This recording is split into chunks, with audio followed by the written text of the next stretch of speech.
Good afternoon. I wanted to go over exercise 3-21, which we started in class. This exercise is very similar to what you're going to have on the exam, so let's take a close look at it. On January 1, 2021, the General Ledger of Dynamics Fireworks includes the following account balances. So they've given us a list of accounts with beginning balances on Jan 1st, 2021. So in our Excel spreadsheet, let's work with this here. In our Excel spreadsheet, I have T accounts set up. I have journals, T accounts, etc. set up. I'm going to start with my T account so that I can put these beginning balances in place. So the first one is cash. It has a debit balance of $23,800. Second is accounts receivable, again with a debit balance of $5,200. Supplies with a debit balance of $3,100. Land, $50,000 debit balance. Accounts payable, I have a credit balance of $3,200. Common stock, I have a credit balance obviously of $65,000. And retained earnings, I have a credit balance of $13,900. So these are the numbers that have been given to me. I take that, put that in the T accounts, and now I'm ready to start with the transactions in the month of December. So in December, they've given me a list of transactions. I'm going to record it in the journal. And so let's get started with that. On Jan 2nd, I purchased a rental space for 1 year in advance, $6,000. I have paid cash. So cash is the asset that's going to decrease. I have paid rent in advance. Anytime I prepay, I have an asset. In this case, it's going to be called prepaid rent. I parted with cash. Cash has decreased. And that amount is $6,000. Prepaid rent debit, cash credit, $6,000. Now I have the option of posting this into the T accounts immediately, or I can wait and do it at the end of the period, which is what I'm going to do now. The next transaction is January 9th. I purchased additional supplies on account for $3,500. So on Jan 9th, I purchased supplies. Supplies is an asset. The balance increases, so I debit supplies. That's $3,500. It's on account. That means it's a credit transaction. I did not pay cash right now. So I credit accounts payable, $3,500. Moving on to the third transaction, on the 13th, I provided services to the customers on account, $25,500. So I provided the service, which means I did my job, it's revenues, but my customer has not paid me. It's on account, they will pay me later on. It's a credit transaction. So to show that they are going to give me the money, I will record an asset called accounts receivable. When we see the word receivable, it means it's an asset. I will receive cash in the future. How much do I get? $25,500 in the future. Right now, it is service revenue because it's earned. I have done my job. On the 17th, I received cash in advance from customers for services to be provided in the future. So now, unlike the previous transaction, over here, I did get cash, so I debit cash. However, I have not done the work. In the previous transaction, I did the work. Here, I've not done it, so I can't call it revenues as yet. I will call it deferred revenues, which is a liability. So the asset increases, as does the liability, and that amount is $3,700. On the 20th, I paid cash for salaries. This means my employees work for me. I got the benefit of the work. Therefore, it's an expense. Salary is expense. And I have paid cash. So my cash decreases. So cash credit. And that is $11,500. On the 22nd, I received cash on account. So on the 27th, I'm receiving cash. So cash is debit. So that part is fairly straightforward. Why did I get the money? I'm not doing any new work right now. I'm getting the money because the customers owed me the money. It's on account. They owed me the money and they're giving it to me. So basically they owed me. So I had the amount that they owed me, I had it in accounts receivable. It was an asset. But now that asset has decreased because they no longer owe me that money. To the extent they have paid me right now, they no longer owe it to me. So that's 24,100. And then finally, on the 29th, I paid cash on account. So I owed money and I'm paying $4,000 of the money I owe. The money that I owe, I have it in a liability called accounts payable. I now need to decrease the liability because I made the payment. It's no longer a liability in my books. So accounts payable, debit, and cash credit. So here we have a liability is decreasing and an asset is also decreasing. And that is $4,000. So in the normal process, what we would do is in the accounting cycle, you analyze the transaction, you put it in the journal, that's called recording in the journal, and then you would post to your T accounts and prepare the trial balance. In this case, I'm going to skip those two steps. I will go ahead and do the adjusting entries and then do the posting all at one time. So let's continue reading the problem and see what we have for adjustments. We had rent for the month of January that has expired. So if you recall, we had prepaid rent. We'll highlight this for a second over here. $6,000 was paid for the year, $500 per month, 6,000 divided by 12. Now, January 31st, 1 month has passed. We got the benefit out of that prepaid rent. So it is no longer an asset. So prepaid rent has to decrease. To the extent I got the benefit, it becomes rent expense. What amount do I have? $500 in this journal entry, in this adjusting entry, because 1/12 of that $6,000, I got the benefit out of it. The month of January is over. I got the benefit of using the office space. The next one, again on the same day, they're telling me that supplies remaining at the end of January total 2,800. So in this case, I need to take a look at how much I had in supplies. I had started out with $3,100 in supplies. I purchased another $3,500 in supplies. Okay, so now what I need to do is I need to check and see how much I have the total supplies on hand. So I will start out by saying I have 3,100 plus 35, so I have $6,600 in supplies. And I'm told of that, 2,800 is remaining with me. So the difference between what I had on hand and what is remaining with me is what was used. So supplies expense is what is used. Supplies is going to get credited. And I would do this calculation as 3,100 plus 3,500. That's what's available, minus what is remaining with me. And that amount works out to 3,800. Once again, it's 3,100 plus 3,500 minus 2,800. So the beginning balance plus the purchases that's available for use minus what's remaining is what got used. So to the extent it's used, it becomes an expense, supplies expense. The third adjustment I need to make is by the end of January, 3,200 of services has been provided to customers who paid in advance on January 17th. So in this case, you're looking at deferred revenues. So again, let me put this in a different color and tell you what I'm talking about over here. On the 17th, customers paid me money in advance. Now at Jan 31st, at the end of the month, I'm saying of that 3,700, I have done work worth 3,200. So to the extent the work has been done, I can now call it revenues. It's no longer deferred revenues. I can now claim that as revenues. What happens to deferred revenues, the liability? That decreases. So deferred revenues debit. In order to decrease a liability, I need to debit it. Deferred revenues debit, 3,200. And finally, for the last adjustment,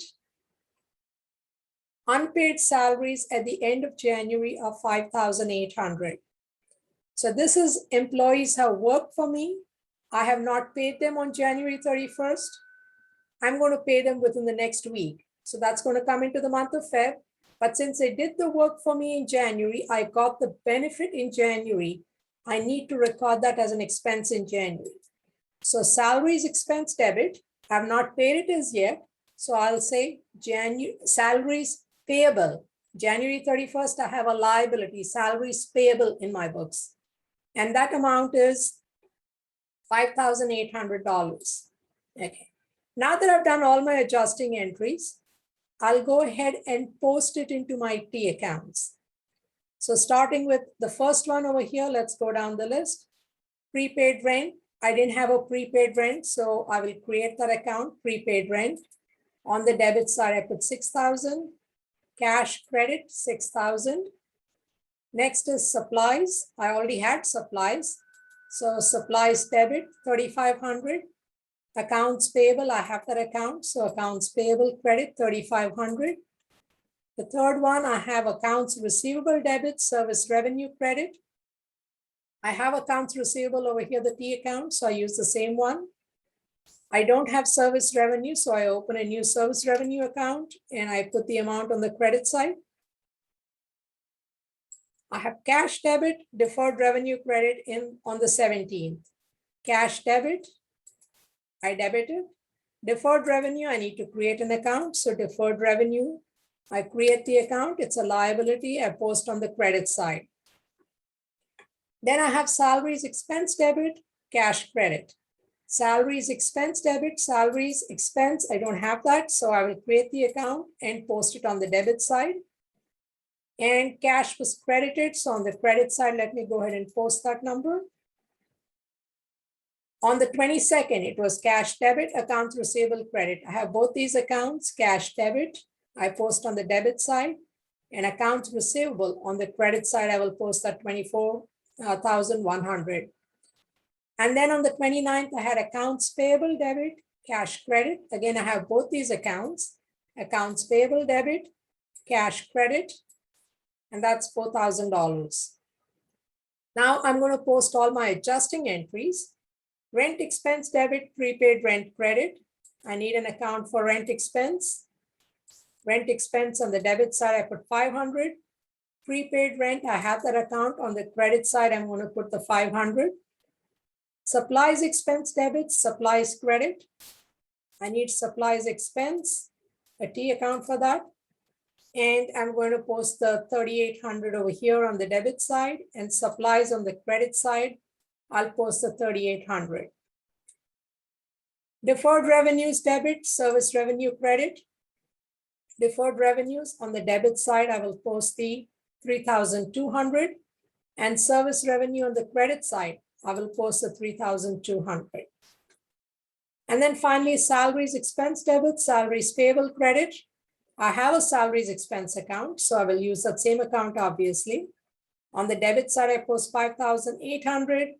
And then salaries payable, I need to create an account. And on the credit side, I'm going to put the 5,800. Okay. Now that I've done this, my next step is going to be preparing the adjusted trial balance. So I'm going to maximize my Excel spreadsheet. Okay. So I can see everything over here. Now, before I do my start preparing my adjusted trial balance, I need to find balances in these accounts. So wherever I have a single entry, a single posting, I can just draw the double underline under it, indicating that's the balance. The ones that I need to calculate the balance, I first add up the debits, I add up the credits for the individual account, and then I take the difference between the two and put it on the side, under the side that's larger. So that leaves me with a cash balance of 30,100. I go through the same process here for accounts receivable, and I have a balance of 6,600. Supplies, I'm left with a balance of 2,800. For accounts payable, I have a balance of 2,700. Prepaid rent, I have a balance of 5,500. Service revenue, I had only on the credit side. Go ahead and add up the credits, and I have a balance of 28,700. And deferred revenue, I have a balance of 500 on the credit side. Obviously, it's a liability. Salaries expense adds up to 17,300. The ones I did not mention had only one entry, so I didn't need to do anything over there. Now I'm going to prepare the adjusted trial balance. The adjusted trial balance, again, let me scoot over a little here. The adjusted trial balance is an internal document. However, we prepare it in a formal fashion with starting out with name of the company, Dynamics Fireworks. Name of the statement, it's an adjusted trial balance. And then the date on which it's prepared, January 31st, 2021. And then I'm going to identify the column headers. A trial balance, adjusted trial balance, post-closing trial balance is nothing but a listing of all the accounts that typically have a non-zero balance. So I start from the very first one as it appears over here for me. I start with cash and I list that it has a $30,100 debit balance. So I listed in the debit column. So here I've got, these are debit and credit columns. I go down the list and do it for all the accounts, as in I just bring those numbers over here. And once I'm done with bringing all of the numbers, I need to find the total for these. I just need the totals. That's all I'm doing over here, adding up the two columns. And the debit columns and the credit columns must be equal. And they do, in fact, have the same total. $116,600 on both the debit side and the credit side. Both those columns have the same number. Okay, now that I have my adjusted trial balance, I'm ready to prepare my financial statements. I'll first show you the header for the three statements I'm going to prepare and then start preparing the statements. For all three headers, the first line is always the same, name of the company. The second line will be the name of the statement. So I have an income statement, statement of stockholders' equity, and balance sheet. The balance sheet, as the name suggests, is balances as of a date, just like the trial balance. So this is January 31st, 2021. For the income statement and statement of stockholders' equity, they are for a period in time. So for both of these, it's for the month ended January 31st, 2021. So now that I have that in place, I need to transfer all the information from the adjusted trial balance into my financial statements. So we start with the income statement. In the income statement, I'm going to list revenues and expenses. I have two columns over here, and this is just for presentation. You could have two columns, one column, three columns, depending on how you want to lay things out. Okay. What is important is we always list revenues first, and then we list our expenses. So if you look at the adjusted trial balance, I have service revenue. I'm going to highlight this over here. And I have three expenses. Revenue and expenses. That's what goes into the income statement. I have one revenue item and I have three expenses. So I shall bring my service revenue, and then I'm going to say total revenues is 28,700. I could have put the service revenues in the outside column since there was only one item, but just for presentation, I like to put in the inside column, because what you will see now is expenses. I have three expenses. I will list all of them in the inside column. And then I will have total expenses. And in the outside column, I'll put 21,600. So this is just presentation. Once I'm done with that, I can calculate the difference between the two numbers. And that is going to give me net income 7,100. Once I'm done with this income statement, this number has now to come into my stockholders' equity statement. Now in the stockholders' equity statement, I have four columns. The first one is for some description. We'll get to that. The columns where we have amounts is common stock, retained earnings, and total. So we always start with beginning balances. What's the beginning balance? Not what you have in the trial balance. What's the beginning balance? Okay. So the beginning balance is what you had in the problem. So let me get to the problem. You had common stock 65,000 and retained earnings 13,900. That's what you had started out with. I just wanted to go back and refer and check that that was in fact the numbers I had. Okay, so I have common stock 65,000, retained earnings 13,900. I started the year with those numbers, giving me a total for stockholders' equity 78,900. Now, the format I will always have over here, beginning balance. After that, I list issuance of common stock, add net income, less dividends to give me the ending balance. Okay.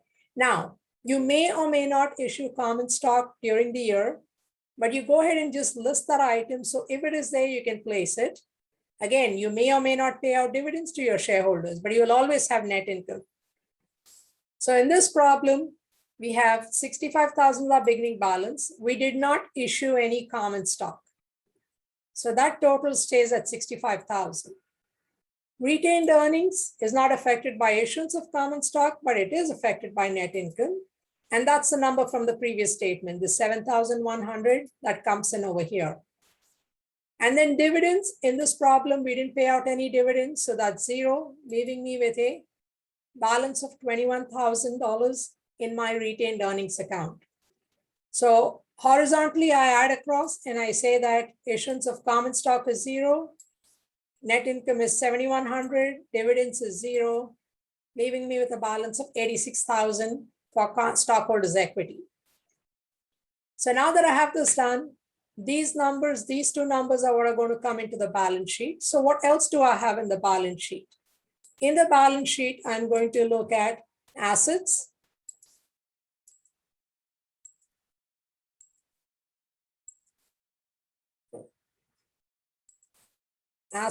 liabilities, and stockholders' equity. Okay. So let's go back to the adjusted trial balance and see what I have. I have cash, receivables, supplies, land. These are all assets. I'm going to highlight them and put them in a different color. Let me put them in green. Let's go down the list and see if there are any other assets. Prepaid rent is an asset. Accounts payable is a liability. Common stock and retained earnings, we're going to ignore these two numbers because we're going to take the numbers from the statement of stockholders' equity. Deferred revenue is a liability and salaries payable is a liability.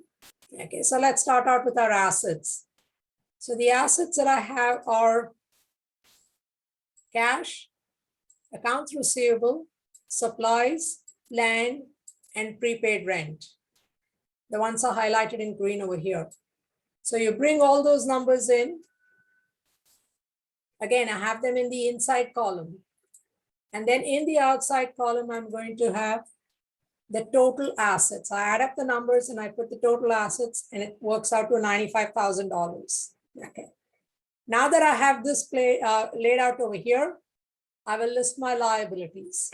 So my liabilities, run out of colors over here, accounts payable, deferred revenues, and salaries payable. I have three liabilities. So I will list my three liabilities and bring the amounts over here. And that gives me total liabilities of $9,000. So I brought the assets over. I brought the liabilities over. Next, I'm going to look at the stockholders' equity. For the stockholders' equity, I will take these two numbers.